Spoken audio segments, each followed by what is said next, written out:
이란은 이제 막 가장 나쁜 방식으로 결국 대가를 치러야 할 때가 온다는 사실을 알게 됐습니다. 트럼프는 이제 막 이란 정권에 지옥의 문을 열어젖혔습니다. 그 속담 아시죠? 바람을 심고 폭풍을 거둔다고 하잖아요. Pois bem, o regime iraniano semeou por meses, e a tempestade que ele colheu nos últimos dias foi quando o Irã resolveu disparar um míssil contra o Kuwait, país vizinho, pacífico, que não tinha entrado em guerra nenhuma. 생각해보세요. 평범한 사람들이 분쟁에 관여하지 않고 잠을 자다 표적이 됐습니다. 그리고 거의 동시에 그 정권은 호르무즈 해협에서 미군을 상대로 공격용 드론을 보냈습니다. Hormuz. 그곳은 전 세계 석유의 상당 부분이 지나가는 해상 통로이기 때문에 만약 그곳이 제대로 봉쇄된다면 전 세계가 영향을 받게 됩니다. 연료 가격이 전 세계적으로 급등합니다.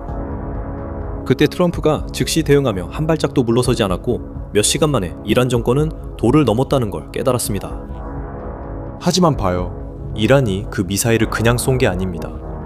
그 공격 뒤에는 하나의 도박이 있었습니다. 그리고 그 도박은 완전히 역효과를 냈죠.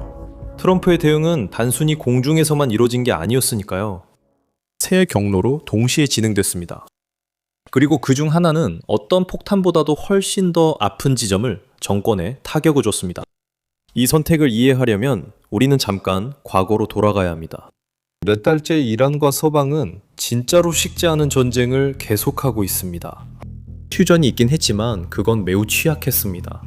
가느다란 실로 꿰맨 것처럼 거의 매주 양쪽에서 휴전이 깨지곤 했습니다. 그리고 바로 그 불안정한 휴전 한가운데에서 정권이 계산을 했습니다. 이란은 대가를 치르지 않고 도발할 수 있다고 내기를 걸었습니다. 이란은 미국이 협상을 마무리하느라 바쁘기 때문에 휴전이 깨지지 않도록 또 한 번의 도발도 그냥 넘길 거라고 내기를 걸었습니다.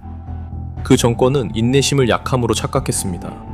그래서 이 영상 전체의 핵심 질문이 남습니다. 이란은 이렇게 해서 어떤 이득을 기대했을까요? 이란이 얻은 결과는 기대와 완전히 달랐기 때문입니다. 게다가 첫 번째 도박은 누구도 예상 못한 곳에 떨어졌습니다. 쿠웨이트를 향해 하늘을 가로지르는 미사일. 이게 얼마나 큰 일인지 생각해보세요. 쿠웨이트는 전쟁에 관여하지 않았고 공격이나 작전을 주도하지도 않았습니다. 작은 나라로 평범한 사람들이 살며 그저 싸움에서 벗어나고 싶었지만 표적이 됐습니다. 쿠웨이트 방어군이 미사일이 참사를 일으키기 전에 격추하는 데 성공했습니다. 그리고 사망자는 없었습니다. 하지만 메시지는 이미 전달되었습니다. 정권이 아무런 잘못도 없는 이웃에게 총을 쏠 때 그 정권이 어떤 존재인지 드러나는 겁니다. 그것은 전쟁 중의 사고가 아니었습니다. 그것은 선택이었습니다. 걸프만 전체가 그 메시지를 이해했습니다. 쿠웨이트, 카타르, 사우디아라비아, 아랍에미리트. 이 지역의 나라들이 잇따라 그 공격을 규탄했습니다. 모두가 그 미사일을 보고 같은 생각을 했기 때문입니다. 내일은 내 도시일 수도 있습니다. 하지만 쿠웨이트가 요격을 위해 달려가는 동안 걸프만 상공은 이미 또 다른 위협으로 가득 차 있었습니다. 드론이다. 이란이 발사한 드론 여러 대가 호르무즈 해협 근처에 미군을 향해 날아가고 있었습니다. 그리고 그건 장난감이 아니었습니다. 그것들은 살상용 무기를 탑재한 공격 드론이었고 실제 미군 병사들이 있는 기지를 향해 날아가고 있었습니다. 이들은 가족과 이름이 있고 집에서 누군가 기다리는 사람들이었습니다. 드론 하나라도 통과하면 그 밤은 관으로 끝날 수 있었습니다. 정권은 미국인들의 허를 찌를 수 있다고 생각했습니다. 그렇지 않았습니다.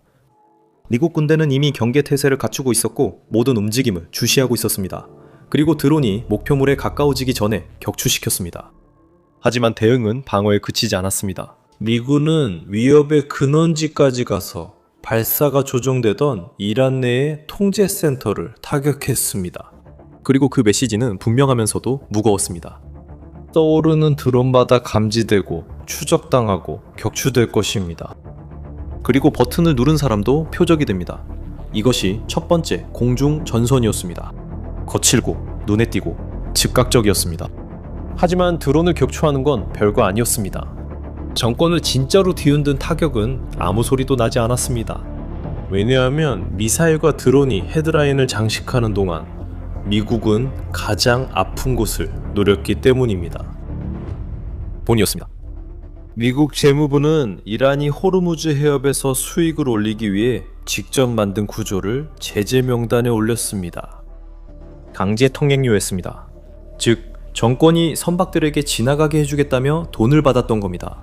미국은 이 갈취 구조가 정권에서 가장 강력한 무장 조직인 혁명 수비대와 연관되어 있음을 확인하고 이를 차단했습니다.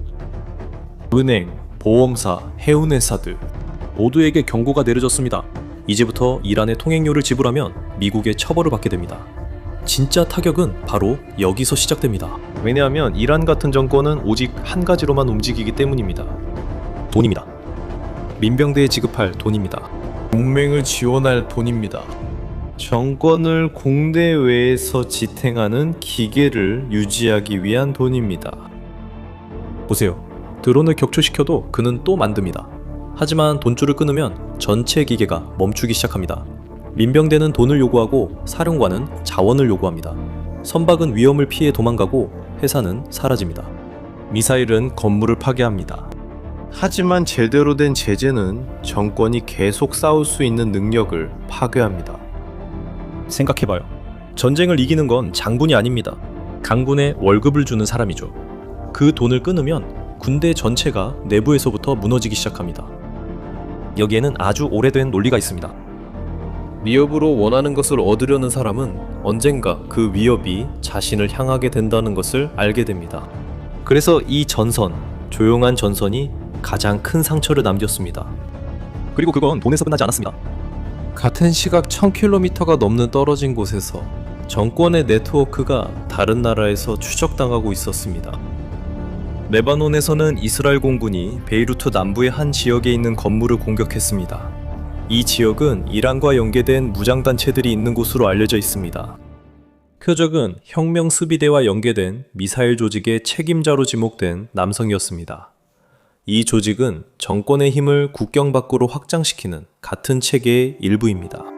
이스라엘은 로켓 공격을 기다리지 않고 지휘 라인을 파악한 후 선제 공격에 나섰습니다. 전체 상황을 살펴봅시다. 이란은 동시에 3개의 전선을 열려고 시도하면서 모두의 주의를 분산시키고 아무런 처벌도 받지 않을 것이라고 생각했습니다. 이란은 이웃 국가를 공격했고 미국을 상대로 드론을 보냈으며 레바논에서 미사일 네트워크를 유지했습니다. 그리고 이 각각의 전선에서 이란은 대응을 받았습니다. 공중에서는 요격당했습니다. 자국 내 공격과 경제적 압박을 동시에 받았습니다. 그리고 해외에 있는 이란의 네트워크도 사냥감이 됐습니다. 아무도 대응하지 않을 거라는 기대는 몇 시간 만에 무너졌습니다.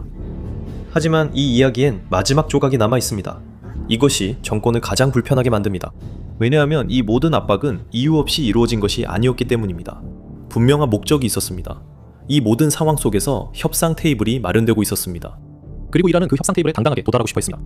요구하고 제재 완화와 돈을 요청하는 것이죠.